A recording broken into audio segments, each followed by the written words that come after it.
My name is Bernie and I'm a driving instructor with LTrent Driving School. I look after the Inner West as well as the St George district, so quite big areas, and I've been doing this job for 2 years.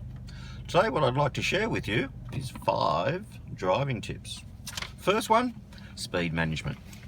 Very important that when we're following another car in traffic, be 3 seconds behind that car, and when we're stopped in traffic behind that car, 1 to 2 car lengths behind that car.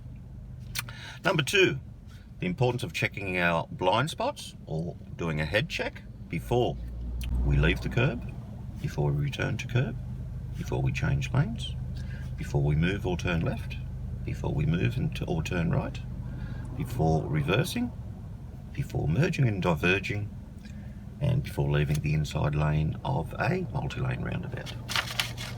Number 3, indicating. All our indications need to be for a minimum of 5 seconds. Again, before leaving the curb, before returning to curb, before changing lanes, before turning left, before turning right.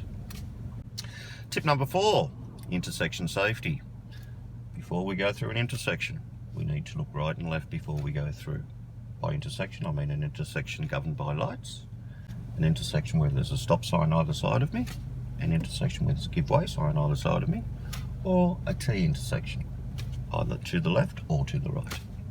Having a look right and left before going through.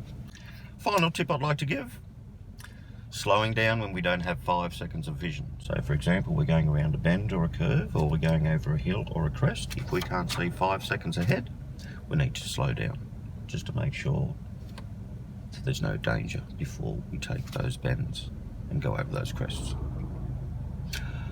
That's it for me. Hope to see you all soon. Be safe out there.